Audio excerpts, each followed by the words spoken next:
आता एक breaking news अशी की खासदार सुप्रिया सुळे यांनी फोनवरनं धनंजय देशमुख यांच्याशी संवाद साधला। सर्वजण तब्येतीची काळजी घ्या, लढाई मोठी आहे, वैभवीची 12वीची परीक्षा आणि तुम्ही घरातील कर्ते पुरुष आहात, काळजी घ्या, मी रोज तुमच्याशी बोलत राहीन। मी मुख्यमंत्र्यांना ट्विट करून याबाबत माहिती दिली आहे। सरकार संवेदनशीलपणा दाखवून याबद्दल सरकारने मार्ग काढावा असं देखील त्यांनी म्हटलेलं आहे। फोनवरनं तसा त्यांनी संवाद साधला। अधिक माहिती आपण जाणून घेणार आहोत। आमचे प्रतिनिधी सुरेश जाधव आपल्याबरोबर आहे। सुरेश, अगदी काही दिवसांपूर्वीच आपण बघितलं होतं सुरेश की सुप्रियाताईंनी देशमुख कुटुंबाची भेट घेतली होती आणि आज त्यांनी फोन देखील केलेला आहे, काय तपशील याबद्दल? मसाजोगचे गावकरी न्यायासाठी आज सकाळपासून अन्नत्याग आंदोलन करतायत आणि अन्नत्याग आंदोलनामध्ये देशमुख कुटुंब देखील सहभागी झालेलं आहे।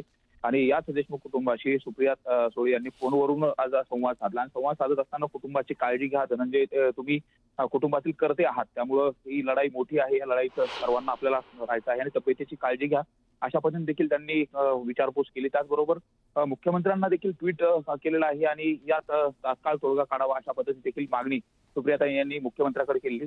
मात्र या अगोदर जर आपण बघितलं तर मसाजोगचं संतोष देशमुख कुटुंब असेल किंवा परळीमधील महादेव मुन्ने कुटुंब असेल, या कुटुंबाचे देखील सुप्रिया सुळे हे रोज फोन करून या संपूर्ण प्रकरणासंदर्भातील माहिती घेत आहेत। त्यामुळे बीड जिल्ह्यातील या जे 2 प्रकरण आहेत या प्रकरणावरती सुप्रिया सुळे बारकाईनं लक्ष ठेवून आहेत।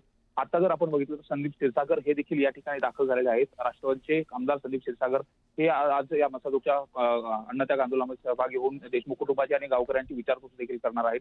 बजरंग सोनवणे हे देखील या संपूर्ण प्रकरणावरती लक्ष ठेवून आहेत। त्यामुळे राष्ट्रवादी शरद पवार गट त्यामध्ये सुप्रिया सुळे या संपूर्णतः बीडमधील जे हे 2 प्रकरण आहेत त्यावेळी बारकाईने लक्ष ठेवून आहेत आणि आता त्याच अनुषंगाने जे त्यांनी देशमुख कुटुंबाशी संवाद साधलेला आहे, काळजी घ्या अशा पद्धतीने सांगितलं आहे। न्याय मिळेपर्यंत मी तुमच्या पाठीशी आहे अशा शब्द देखील सुप्रियाताईंनी दिलेले आहेत। त्यामुळे एकंदरीतच आता या अन्नत्याग आंदोलनाच्या दृष्टिकोनातून सरकार कशा पद्धतीनं तोडगा काढतं हे देखील पाहणं महत्त्वाचं असेल। विशाल, धन्यवाद सुरेश या सगळ्या माहितीबद्दल।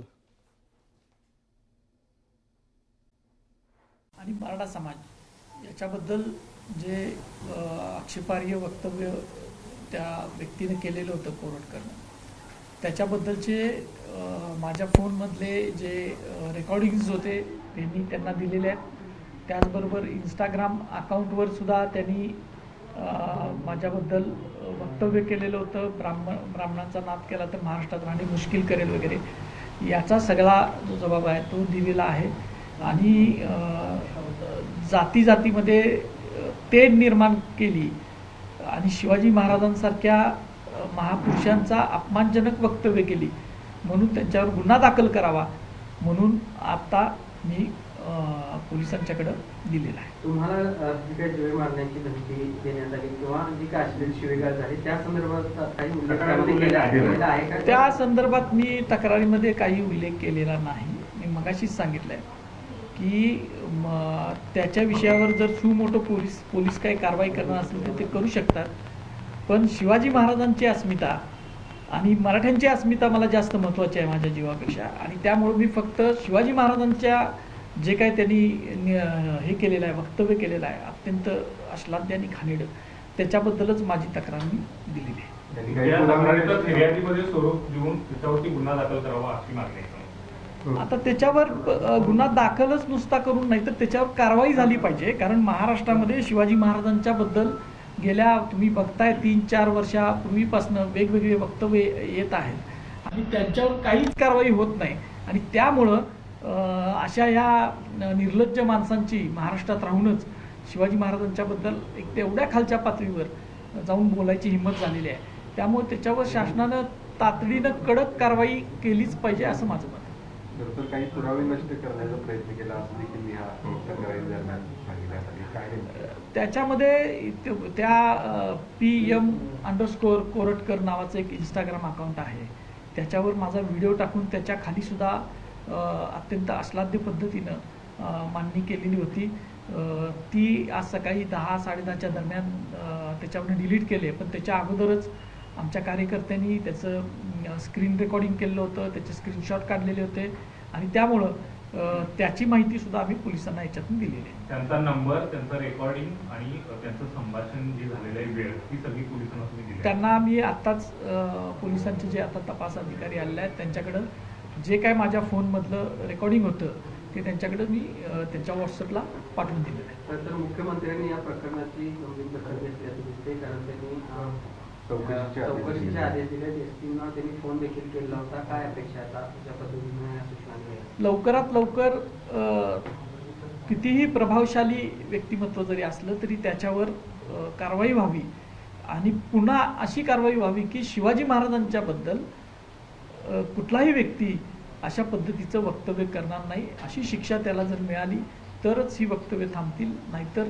काळ सोकावेल आणि महाराष्ट्राच्या अस्मितेला धक्का लागेल. तरी आपलं नाही जात सांगण्यात येते नेमकं काय झालं असं वाटतं, कारण हे सगळं प्रकरण मी जे आहे ते केलेलंच नाही असं वारंवार ते सांगतात. माझ्या फोनवर ज्या वेळेला पहिल्यांदा व्हॉट्सअप कॉल आला त्यावेळेला प्रोफाईल येतं आहे, त्याच्यावर नाव येतं आहे, त्याच्यावर डॉक्टर त्यांचं नाव आहे कोरटकरांचं. त्यानंतर ज्या वेळेला आपण ह्याचं मला कॉल आला होता त्यावेळेला सुद्धा मी त्याला सगळं संभाषण झाल्यानंतर मी नाव विचारलं.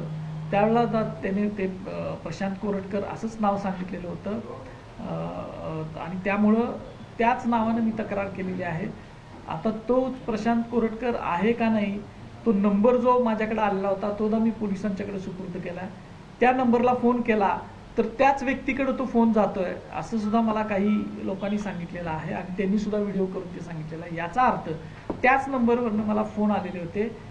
इंस्टाग्राम अकाउंट जे असतं ते इंस्टाग्राम अकाउंट सुद्धा त्याच व्यक्तीचं आहे आणि मी रात्री 12-12:30 वाजता AI च्या माध्यमातून मला ती पोस्ट सुद्धा करता येत नाही, मला ते रेकॉर्डिंग मित्राला पाठवून मग ते मला करून घ्यावं लागलं. तर असे काही गोष्टी करेन आणि एवढं जर प्रगत तंत्रज्ञान आमच्याकडे असतं तर मग आता त्याच्याबद्दल काय बोलायचं असा विषय आहे. खरं तर पोलिसांच्याकडं सगळं CDR आणि हे सगळं रेकॉर्ड असतं, लोकेशन असतं, कोण कुठं असतं, काय असतं त्याचं, त्या सगळ्या गोष्टी तर पोलीस अगदी सहज आत्ता 1 दिवसात 2 दिवसात त्याचा तपास लावू शकतात. फक्त त्याची इच्छाशक्ती पाहिजे. त्या आवाजाची पडताळणी व्हावी अशी पण अपेक्षा आहे. आता सगळ्याच गोष्टी करायला पाहिजेत. आता त्या मी करू शकत नाही कारण मी सामान्य व्यक्ती आहे. आता हे प्रशासन आणि पोलिसांनी ते केलं पाहिजे आणि नुसती आवाजाची नाही, तो कोण कुठं होता, काय होता, कुणाला भेटला इतक्या दिवसामध्ये, कुणाला भेटत होता तो व्यक्ती, ह्या सगळ्या गोष्टीची तपास जर झाला तर ह्याच्या पाठीमागचं मूळ कुठंपर्यंत आहे या सगळ्या गोष्टी समजतील. म्हणजे एकटा कोरटकर या पाठीमागे नाही असं म्हणायचं असं आत्ता मी म्हणू शकत नाही, पण ज्या पद्धतीनं ते एखाद्या समूहाचं म्हणजे तो जसं प्रतिनिधीच आहे, त्या समाजाचा नेता आहे, अशा पद्धतीनं जे बोलत होता त्या पद्धतीनं त्याच्या सगळ्या हालचालीची त्याच्या लोकेशनची, तो कुणाला भेटला, काय काय बोलत होता, या सगळ्याची नोंद तपास करताना घेतली पाहिजे. थँक्यू.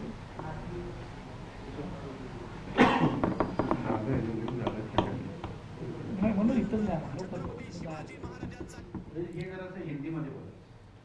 इतिहासकार इंद्रजीत सावंत यांनी त्यांचा जो जबाब नोंदवून घेण्यात आला त्याबद्दलची माहिती देऊ केलेली आहे. काय नेमके प्रश्न पोलिसांकडनं विचारण्यात आले, काय त्यांनी माहिती देऊ केली, कशा पद्धतीने तो फोन कॉल आला होता, त्या फोन कॉलमध्ये झालेलं संभाषण याबद्दल त्यांनी भाष्य केल्याचं आपण बघतोय. आणि शिवाय अर्थात माध्यमांच्या वतीने विचारण्यात आलेल्या प्रश्नांना देखील त्यांनी उत्तरं देऊ केलेली आहेत. इतिहासकार इंद्रजीत सावंत यांना जो फोन कॉल आला होता या संदर्भात चौकशी करण्याचे आदेश खुद्द मुख्यमंत्री देवेंद्र फडणवीस यांनी कोल्हापूर पोलीस अधीक्षकांना दिलेत.